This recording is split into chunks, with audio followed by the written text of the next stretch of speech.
Assalamualaikum warahmatullahi wabarakatuh. Alhamdulillah, pada kesempatan yang diberikan kepada kami, izinkan kami memperkenalkan salah satu tema yang sangat relevan dalam dinamika keilmuan kontemporer, yaitu pendekatan transdisipliner dalam studi Islam. Sebagai pengantar, terlebih dahulu perlu kita pahami struktur dan jenis-jenis pendekatan keilmuan. Yang pertama adalah monodisipliner, yaitu pendekatan yang hanya menggunakan satu cabang ilmu secara mandiri. Misalnya, mempelajari fikih saja atau kita mempelajari ekonomi saja. Terus yang kedua adalah intradisipliner, yaitu pendekatan yang dilakukan dalam satu disiplin ilmu, namun dengan perspektif yang beragam. Seperti misalnya kita mempelajari ilmu fikih dari berbagai cabang mazhab. Terus selanjutnya ada antardisipliner, yaitu kolaborasi dua cabang ilmu dalam rumpun yang sama. Contohnya antara ilmu ekonomi dan sosiologi. Terus selanjutnya ada multidisipliner, yakni pendekatan yang menggabungkan lebih dari dua disiplin ilmu dalam satu rumpun. Namun, masing-masing tetap berdiri sendiri. Terus selanjutnya, ada interdisipliner, yaitu pendekatan yang menyinergikan dua cabang ilmu dari rumpun yang berbeda. Misalkan, antara ilmu fikih dan ilmu ekonomi, yang melahirkan ilmu ekonomi syariah.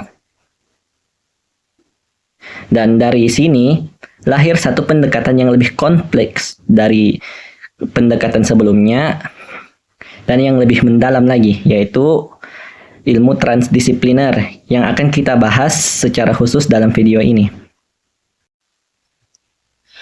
Selanjutnya, definisi transdisipliner dan contoh penerapannya.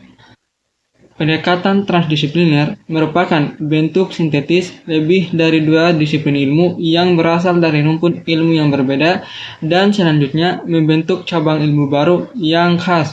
Beberapa contoh penerapannya diantaranya yang pertama, gabungan antara matematika, ekonomi, dan fikih melahirkan ilmu matematika ekonomi syariah. Yang kedua, sintetis antara psikologi, biologi, dan ilmu tasawuf membentuk ilmu biopsikospiritual. Yang ketiga, kombinasi fikih, sosiologi, dan biologi melahirkan kajian fikih biososiologi. Pendekatan transdisipliner ini sangat penting dalam menjawab persoalan-persoalan kompleks yang membutuhkan sudut pandang komprehensif dan integratif, terutama dalam konteks keislaman dan kehidupan modern.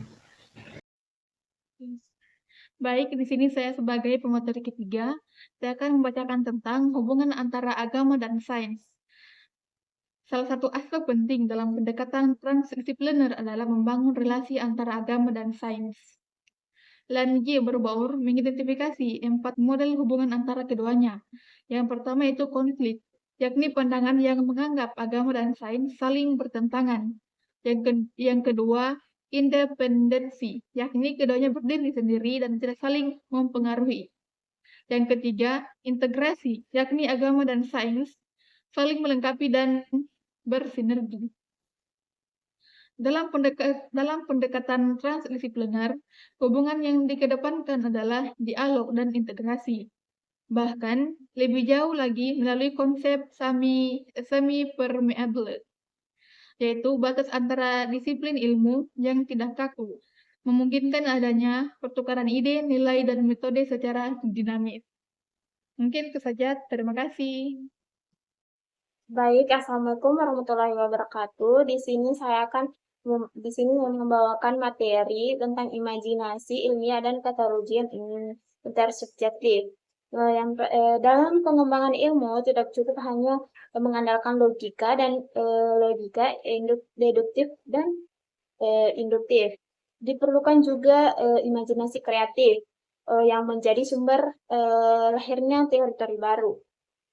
Misalnya, teori gravitasi Isaac Newton lahir dari imajinasi dalam mengaitkan fenomena jatuhnya apel dengan pergerakan bulan. kemudi pergerakan bulan, begitu pula Charles Darwin mengembangkan teori seleksi alam dari analogi antara tekanan dan kelangsungan hidup makhluk. Kemudian dalam pendekatan transdisipliner, penting pula adanya intersubjektif terstability, yaitu suatu pendekatan yang dapat diuji melalui banyak sudut pandang ilmiah. Baik dari aspek kealaman sosial maupun keagamaan, menunjukkan bahwa ilmu tidak berdiri dalam isolasi, melainkan bersifat komunikatif dan terbuka terhadap masukan berbagai disiplin keilmuan. Baik, mungkin itu saja dari saya. Tokoh-tokoh Muslim dan relevansi transdisipliner masa kini. Al-Khwarizmi, ahli matematika, logika, dan geografi. Ibnu Sina dikenal sebagai ahli kedokteran, filsafat, fisika, dan tafsir. Al-Razi, pelopor klinik, medis, dan kimia. Ibnu Haitman, ahli optik, matematika, dan eksperimental. Mereka semua telah mempraktikkan pendekatan ilmu yang tidak terbatas dalam satu bidang. Di era modern, pendekatan transdisipliner semakin diperlukan. Beberapa contoh penerapan kontemporer antara lain: kajian fikih, psikologi, dan teknologi informasi, kajian fikih, akuntansi, dan ekonomi. Dengan demikian, pendekatan transdisipliner bukan hanya wacana, tetapi merupakan solusi keilmuan dan relevan dan mendesak untuk dikembangkan di era globalisasi ilmu pengetahuan.